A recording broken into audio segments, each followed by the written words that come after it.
Hello friends, स्वागत करती हूँ आप सभी का अपने इस न्यू वीडियो में। तो फ्रेंड्स, आज के वीडियो में जैसा कि मैंने बताया था कि मेरा बिज़ी शेड्यूल रहता है, मैं अभी स्कूल जाती हूँ।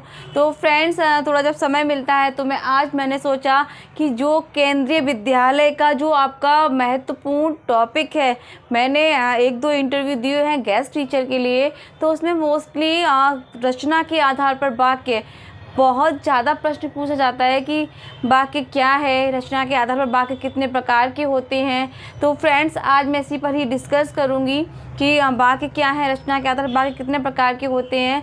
तो चलिए फ्रेंड्स, फटाफट से देख लेते हैं हम अपने इस वीडियो में कि वो है आपका रचना के आधार पर वाक्य भेद। मैंने यहाँ वाइट बोर्ड पर लिख लिया है ताकि आपको समझने में भी आसानी हो और मुझे भी। ठीक है फ्रेंड्स, तो रचना के आधार पर वाक्य भेद देख लेते हैं हम। यहाँ पर परिभाषा मोस्टली आप सभी को पता ही है।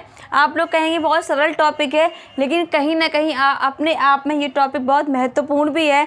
तो प्लीज़ ध्यान परिभाषा देख लेते हैं रचना के आधार पर वाक्य भेद में कि परिभाषा ऐसा सार्थक शब्द समूह जो व्यवस्थित हो तथा पूरा आशय प्रकट कर सके वाक्य कहलाता है।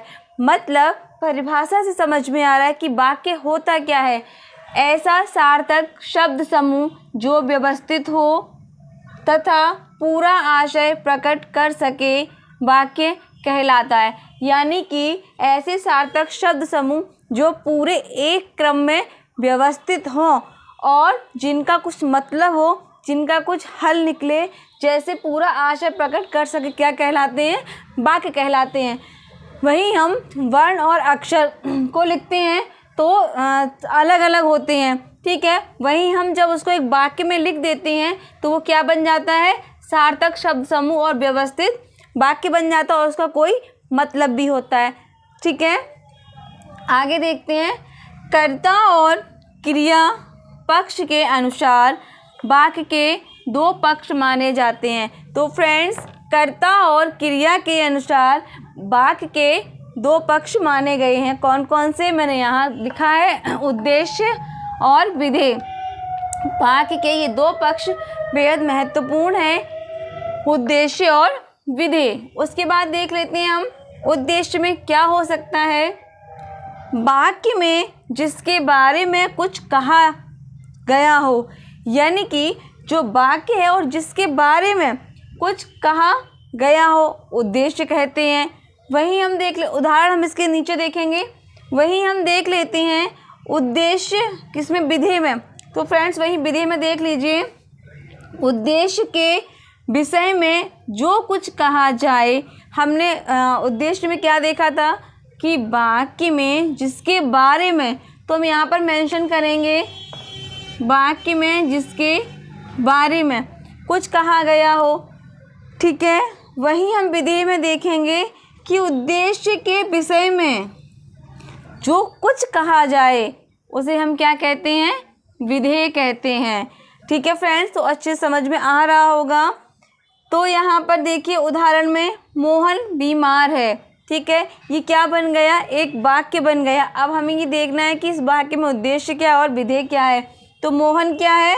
उद्देश्य है। और बीमार क्या है? विधेय है। तो फ्रेंड्स, ये हैं आपके वाक्य के दो पक्ष जो कि उद्देश्य और विधेय हैं। हम कोई दूसरा वाक्य बना लें, जैसे दूसरा वाक्य बना लेते, जैसे सीता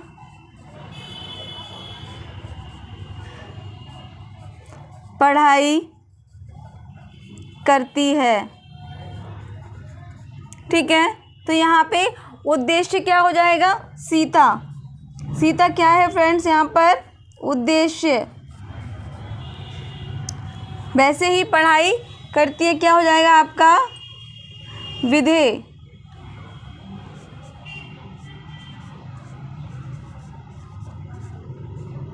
ठीक है फ्रेंड्स, तो उद्देश्य और विधेय ये हैं। यानी कि उद्देश्य हो गई यहाँ पर सीता और विधेय हो गया क्या? पढ़ाई करती है। तो फिर से एक बार देख लेते हैं।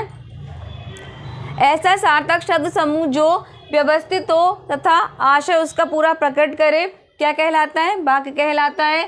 कर्ता और क्रिया पक्ष के अनुसार वाक्य के दो पक्ष होते हैं, जिसमें आपका मैंने कहा उद्देश्य और विधेय।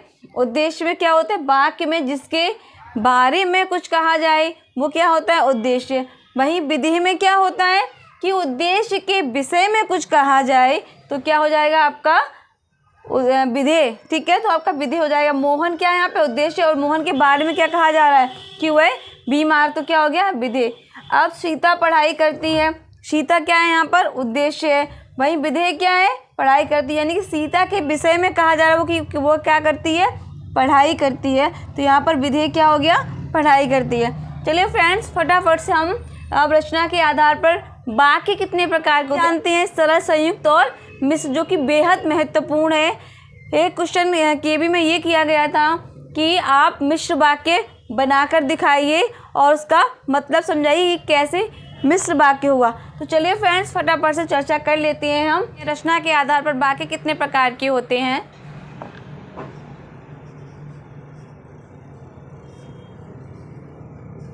रचना के आधार पर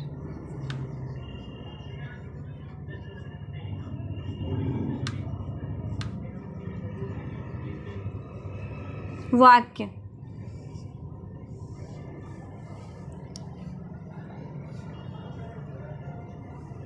सभी को पता है रचना के आधार पर वाक्य 3 प्रकार के होते हैं, सरल वाक्य, वहीं संयुक्त वाक्य,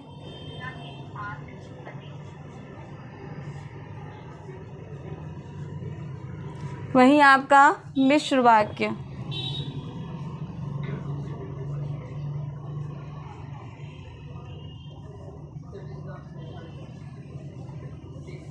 तो फ्रेंड्स, सभी को पता है बोर्ड पे लिखने और समझाने का मतलब सिर्फ इतना ही है, जानते सभी हैं। लोगों की बहुत अच्छी व्याकरण होती है और वो सभी समझदार हैं और क्या कहें, सब इस एज पे टीचिंग ही कर रहे हैं, तो सब जानते हैं।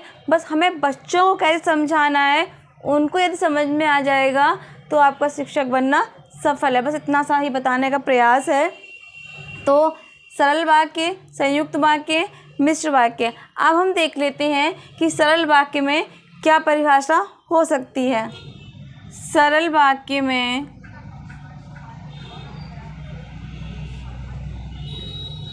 मुख्य क्रिया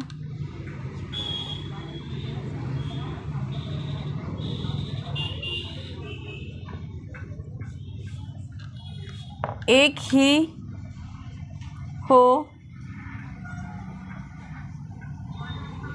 सरल वाक्य कहते हैं।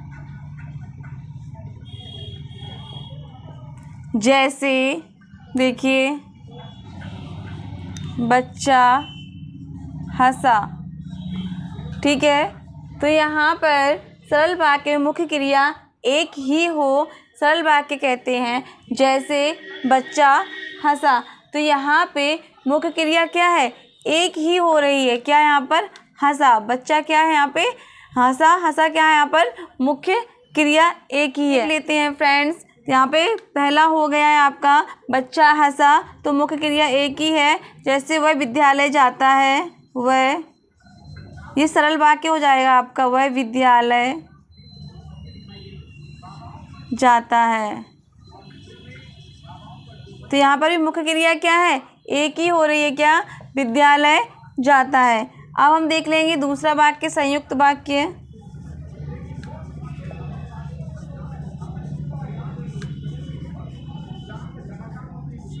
में जहाँ दो या दो से अधिक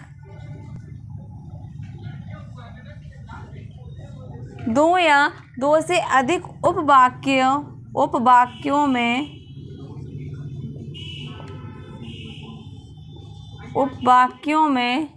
दो या दो से अधिक उपवाक्यों में योजक अव्यय का प्रयोग होता है, क्या कहते हैं, संयुक्त वाक्य कहते हैं। संयुक्त वाक्य कहते हैं। होता है, संयुक्त वाक्य कहते हैं। तो इसका उदाहरण देख लेते हैं। जैसे सोनू बीमार था इसलिए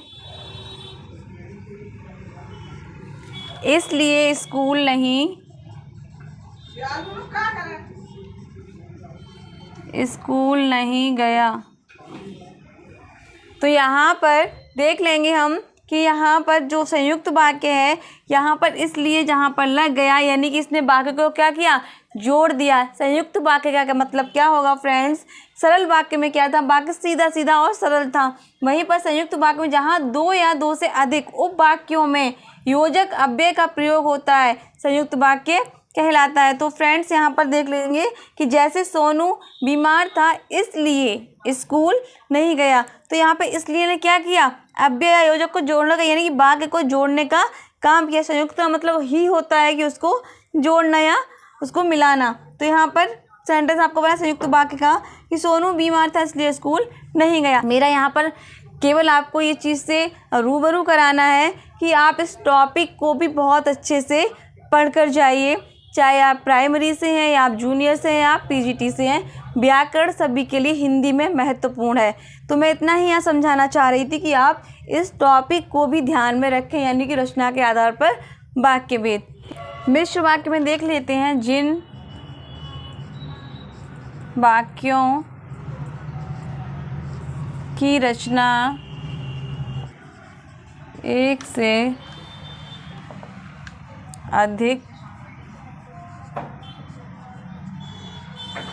ऐसे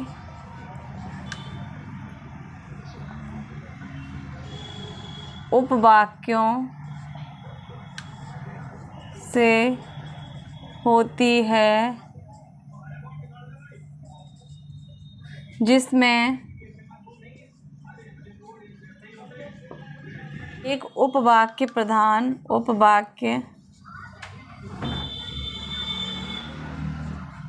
प्रधान होता है, अन्य अप्रधान होते हैं।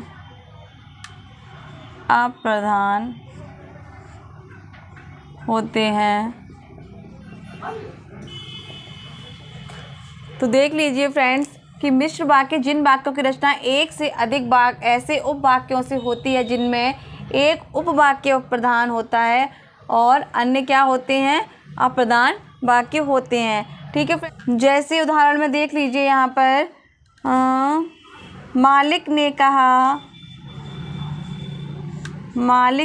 कहा कि कल छुट्टी होगी। ठीक है फ्रेंड्स, तो यहाँ पर मालिक ने कहा कि कल छुट्टी होगी। तो आप देखिए यहाँ पर कि प्रधान वाक्य कौन है और अप्रधान वाक्य जैसा वैसा।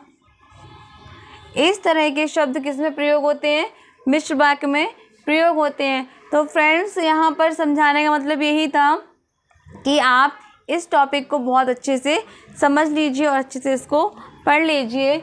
तो ये कोशिश एक छोटी सी मैंने कोशिश की ताकि आपको ये चीज़ें थोड़ी सी रिवाइज हो जाए। पता सभी को है और हो सकता है कि आप सबके अंदर बहुत अच्छी नॉलेज हो, मेरे अंदर इतनी अच्छी नॉलेज नहीं हो। तो यही चाहूँगी कि आप लोग अच्छे से कमेंट्स कीजिए और मुझे भी गाइड कीजिए, और मेरी कोई चीज़ आपको थोड़ी सी भी अच्छी लगी हो तो फ्रेंड्स वीडियो को लाइक कीजिए और चैनल को सब्सक्राइब कीजिए। ज़्यादा नहीं तो मेरे प्रयास के ही लिए मुझे मोटिवेट कीजिए ताकि कुछ चीज़ें मैं भी बहुत अच्छे से इम्प्रूव कर सकूं जो मेरी कमियां रही हैं। और यहाँ फ्रेंड्स बस समझाने का मतलब यही था, केंद्रीय विद्यालय का ये फेवरेट टॉपिक है, रचना के आधार पर वाक्य या वाक्य क्रिया और क्रिया। ये एक दो टॉपिक ऐसे हैं जो कि KBS बहुत ज़्यादा इनको पसंद करता है। तो बस इसीलिए मैंने आपको याद दिलाना चाहा कि आप लोग इसको अच्छे से तैयार कर ज़रूर जाइए, चाहे TGT हो PGT हो जो भी रहता है। तो फ्रेंड्स इसी के साथ आप लोग वीडियो को लाइक कीजिए, चैनल को सब्सक्राइब कीजिए। धन्यवाद।